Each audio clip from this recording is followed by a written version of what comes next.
Hi friends, உங்களுக்கு kidney சம்மந்தமாக ஏதாச்சும் ப்ராப்ளம் இருக்கா? அப்போ இந்த வீடியோ உங்களுக்கு தான். ஒரு நல்ல விஷயத்தோடு ஆரம்பிச்சிருக்கேன். ரொம்ப சந்தோஷமாக இருக்குது. என்னென்னா, எனக்கு ரீசண்டாக இப்போ தான் இதை பற்றி எனக்கு தெரிஞ்சுது. என்னை போல் நிறைய பேர் தெரியாதவங்களாம் இருப்பாங்க இல்லைங்களா? அதனால் நான் அவங்களுக்காக இந்த வீடியோவை நான் போடுறேன். ஆல்ரெடி உங்களுக்கு தெரியும்னாலும் எனக்கு கமெண்ட் பண்ணுங்கள். ஏன்னா இந்த செடி பார்த்திங்கன்னா என்னோடய ஹஸ்பண்ட் தான் எடுத்துகிட்டு வந்து வச்சாங்க.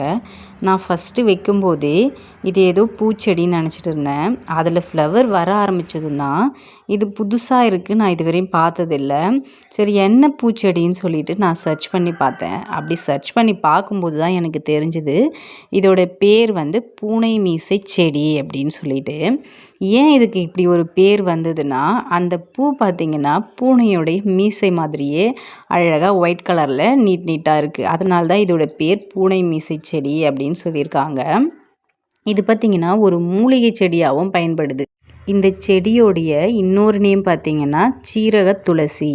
இது ஒரு துளசி வகையை சேர்ந்ததாகவும் சொல்லிகிட்டு இருக்காங்க. இது எதுக்கு யூஸ் ஆகுதுன்னு பார்த்திங்கன்னா, சிறுநீரக செயல்பாட்டில் இருக்க எல்லா ப்ராப்ளமே சூப்பராக கிளியர் பண்ணுதுன்னு சொல்கிறாங்க.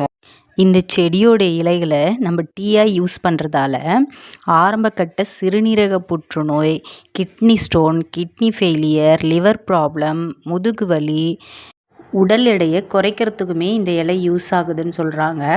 இது எப்படி நம்ம டீயாக எடுத்துக்கலாம் அப்படின்னா, இதோட இலைகளை ஒரு 5-6 பறித்து காலையில் வெறும் வயிற்றில் நல்லா கொதிக்க வச்சு, சர்க்கரை நோய் இல்லாதவங்க டேஸ்ட்டுக்கு வேணும்னா தேன், ப்ரௌன் சுகர், நாட்டு சர்க்கரை, கருப்பட்டி எது வேணுனாலும் நம்ம டேஸ்ட்டுக்காக சேர்த்துக்கலாம். இதை நம்ம ரெகுலராக குடிச்சிட்டு வர்றதால நம்மளுடைய சிறுநீரகத்தில் இருக்கிற எல்லா பிரச்சனையுமே கிளியர் ஆகிடும்னு சொல்கிறாங்க. ரத்தத்தில் இருக்க தேவையில்லாத உப்புக்களை வெளியேற்றதுலேயும், உடல் குறைய நச்சு கொழுப்புகளை கரைச்சி வெளியேற்றதுலேயும் இது சூப்பராக யூஸ் ஆகுதுன்னு சொல்கிறாங்க. இந்த டீக்கு கிட்னி டீ, ஜாவா டீ அப்படின்னும் பேர் சொல்கிறாங்க. எனக்கு தெரிஞ்சதை நான் உங்ககிட்ட ஷேர் பண்ணிக்கிட்டேன். உங்களுக்கு பிடிச்சிருந்ததுன்னா இந்த வீடியோ ஒரு லைக் பண்ணிவிட்டு போங்க. பாய். நெக்ஸ்ட் வீடியோவில் பார்க்கலாம்.